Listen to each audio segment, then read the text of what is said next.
So we're going to start out graphing these the same way as we've done all the others, looking at plugging in points and plotting those points. But then I have a trick that will make graphing these really easy. So if you're good with sine and cosine, then secant and cosecant are going to be easy for you. Tangent and cotangent are the two weird ones that have a period of pi, and we have to take those different intervals because of where the asymptotes fall. Secant and cosecant, they're the reciprocals of sine and cosine, so we're going to go back to graphing from just 0 to 2 pi. So if I ask for cosecant of 0, cosecant is the reciprocal of what? Sine. So what is the sine of 0? 0. So the reciprocal of 0 would be undefined. Pi over 2. Sine of pi over 2 is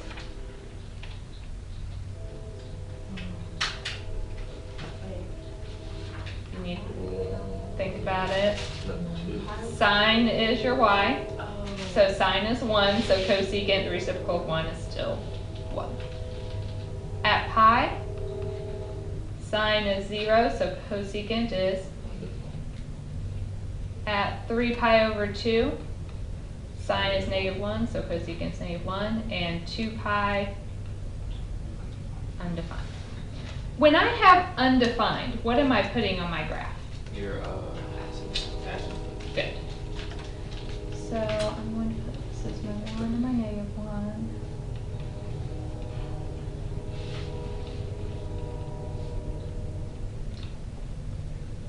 So cosecant of 0 is undefined. So we're at asymptote. Pi over 2 is 1. Pi is undefined. 3 pi over 2 is -1. 2 pi is undefined. Okay, is this enough to know what that graph really looks like? Probably not. So we could think about some other points, like pi over 4 would be in the middle here. Sine of pi over 4 is radical 2 over 2. So the reciprocal would just be radical 2, which is like 1.4. 3 pi over 4, sine is radical 2 over 2, so cosecant would be a positive radical 2. 5 pi over 4 would be a negative radical 2.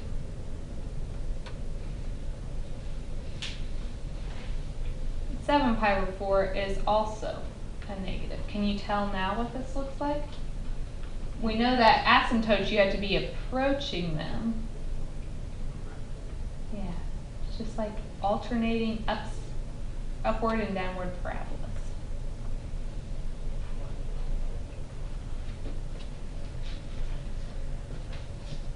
Okay, so you ready for the trick? Let's think about the graph of sine. Sine of 0 is 0. Sine of pi over 2 is 1. Sine of pi is 0. 3 pi over 2 -1. 2 pi is 0. This is the graph of sine. Everywhere that graph was 0, what do we plot? Asymptote. The high and the low points stay, and then we just basically take this little parabola and we flip it away from the x-axis. So our trick when we graph these, we will actually just graph sine or cosine like we have been doing in the past. And then we'll use that sine or cosine graph to figure out where the asymptotes fall and how the graph goes. So that way you're not trying to remember, okay, secant starts with an asymptote and has an upward parabola. You're not trying to remember that. We'll go back to what we know. We know sines and cosines really well, so we'll plot that first and then turn that into the secant or cosecant graph. Okay. Domain, we can see here that we have asymptotes at 0, pi, 2 pi, so forth, so x cannot be 0, pi, 2 pi, and we know that keeps going both ways. Range, what y values do we hit? Everything except between -1 and 1. Right? Sine and cosine hit between -1 and 1. Secant and cosecant are the opposite. So it'd be -infinity to -1, union -1 to infinity. or sorry, not -1, +1 to infinity. Do you not have your handout? Me? Mhm. No. I'm being serious. I was looking for it in the beginning. All right, question 2. And then we're gonna have some extras too.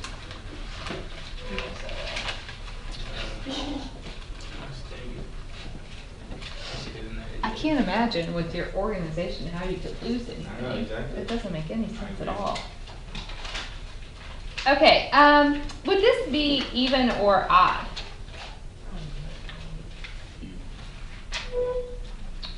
If we kept going, so sine would just keep going like this, right? And so then cosecant, when this hit 0, we'd have another asymptote. This point would stay, flip away. So is this symmetric to the y-axis? No. This is odd. Which means cosecant of -x is equal to a negative cosecant x. So far we've only had one even function. What is that?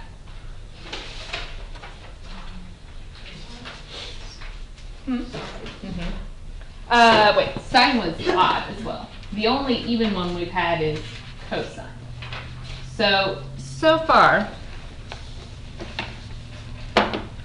my odd functions are sine, its reciprocal cosecant, tangent, and cotangent. The only even function we've had is cosine. What do you think secant's going to be? Even, because it's the reciprocal of cosine. So secant and cosine are the only even functions we have. Meaning all the odd ones, if you have a negative on your x, you just pull it out in front.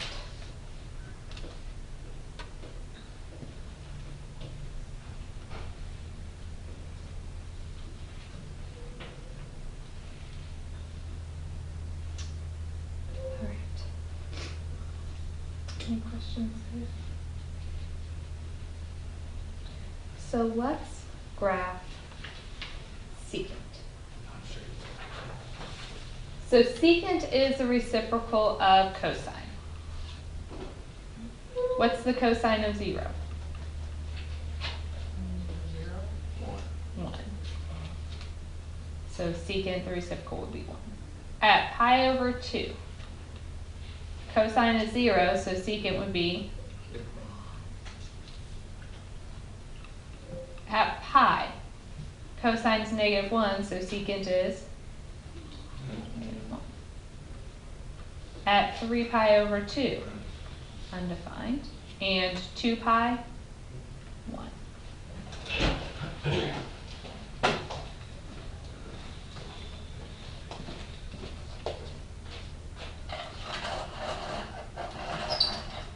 All right, so secant of 0 is 1, pi over 2 is undefined, so vertical asymptote. Pi is -1, 3 pi over 2 is another vertical asymptote, and 2 pi is 1. Okay, so we know this is going to kind of look the same way, just your parabolas.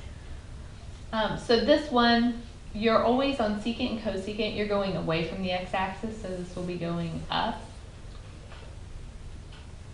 Here we're going to have a complete upside down parabola. And then here's this one going up. If you think about your graph of cosine, cosine is 1, 0, -1, 0, 1. So if we had graphed cosine, then everywhere it was 0, we would put an asymptote. We keep the high and low points, and then you're just turning your graph away from the axis. Domain, what can x not be?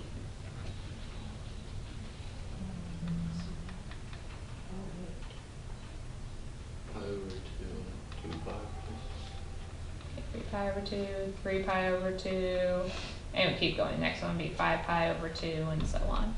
The range is the same as for cosecant. You're hitting everything except the numbers between -1 and 1. So it's negative infinity to -1, union 1 to infinity. If we continued this graph, the other side here would just finish that parabola. So is this even or odd? Even. Which means secant of a negative x is the same as the secant of positive x. So what does that last part mean? It's a way, when we go to graph these, sometimes, so we know like sometimes we have to flip our graph. We don't really want to have to worry about flipping over the y-axis. So if we have something with a negative angle, we want to either pull it out or drop it. And that has to do with if it's even or odd. If it's odd, you pull the negative out in front. If it's even, the negative can just go away. Okay. Other questions? Okay. So let's just start graphing some of these. Let's do this one.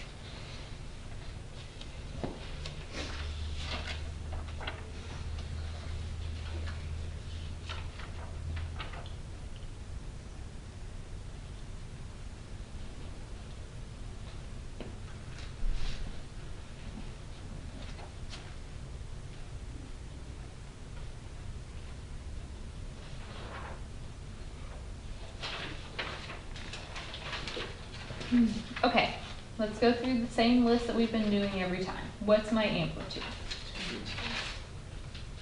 Period. Remember, tangent and cotangent are different, but everything else has a normal period of 2 pi. Divide by the number in front of x. So 2 divided by 1/2 is 4 pi. How do we get our count by? 4 pi divided by 4. Okay, do we have to do an interval?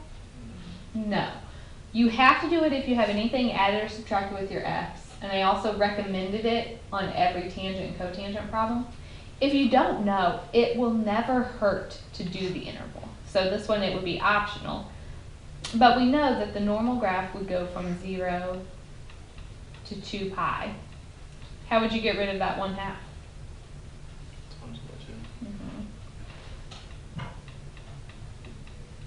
So this will just go from 0 to 4 pi. So when in doubt, do the interval. It doesn't take that long to do, and that way you don't have any mistakes. Okay. Amplitude is 2. We're not flipping or moving up and down or anything like that. So I start at 0, counting by pi.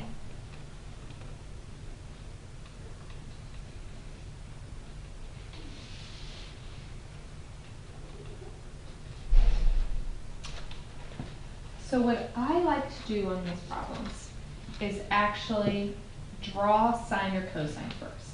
Now I need to be able to tell the difference between your sine and cosine graph and your final answer.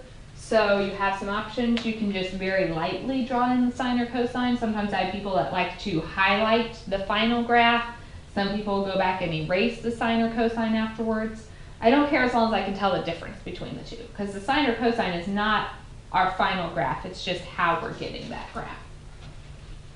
We were graphing secant, which is the reciprocal of cosine. So let's graph cosine. So where does cosine start? At its amplitude, which would have been 2.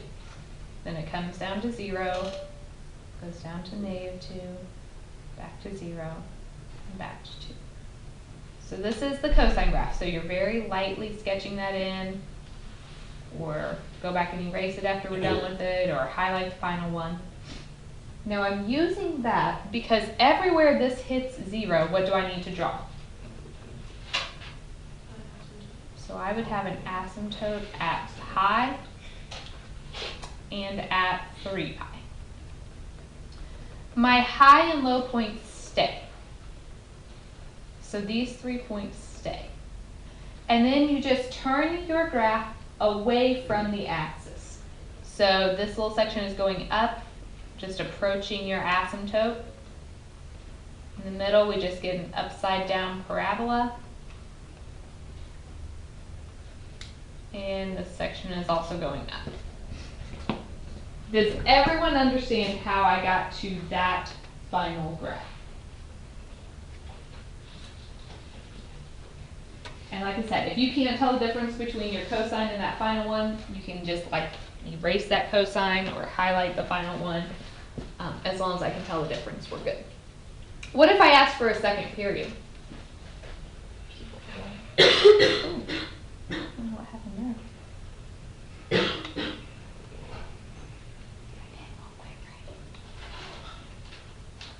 Okay, you would just add 4 more points. 5 pi, 6 pi, 7 pi, 8 pi, and then your pattern continues. This would be 0, -2, 0, and 2. So that's your cosine. So you'd have another asymptote here and here. These points stay. And so you just continue alternating upside down and regular parabolas. So you guys are good if I asked for a second period? Okay, let's do another one.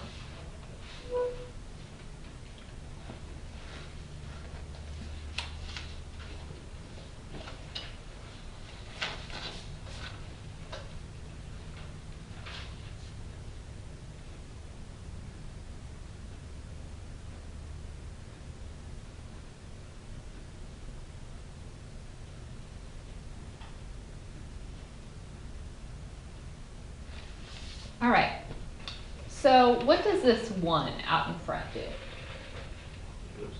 Up 1, so I'm just going to make a note of that.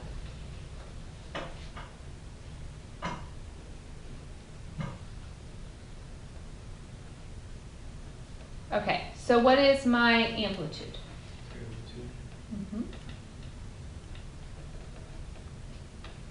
Period is what? 2 pi divided by 1 because it's just a 1x. So that's 2 pi.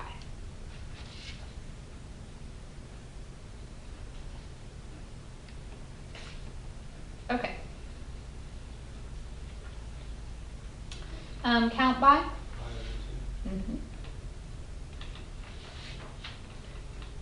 Do we have to do an interval here? Yes. So our interval, we have 0 less than or equal to x minus pi over 2 is less than or equal to 2 pi. And how do you know you instantly need an interval? If there's anything added or subtracted with your x, you have to do it. Okay. If you're not sure, just go ahead and do it because it will never hurt anything. All right. So then we add pi over 2 to everything. So 0 plus pi over 2 is pi over 2.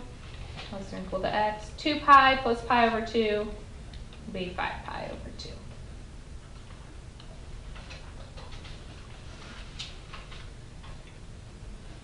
All right. So my graph will begin at pi over 2. We need 5 total points.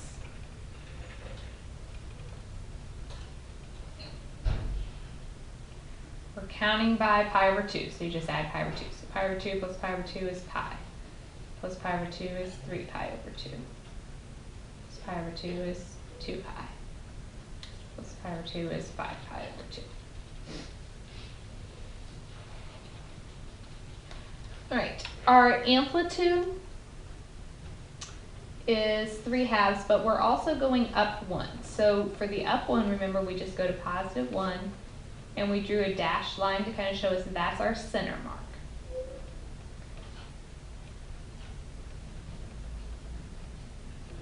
So my amplitude is 3/2, so we'll be going 1.5 above or below this.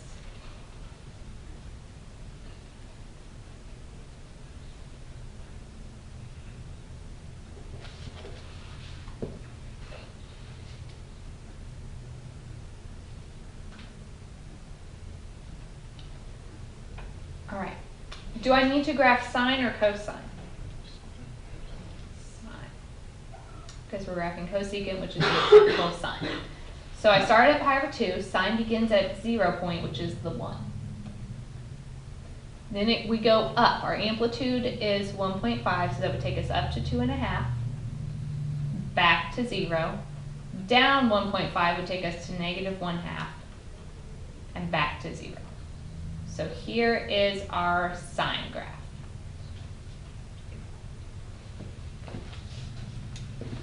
That's the one you lightly draw in. Then how do we get our final graph from there?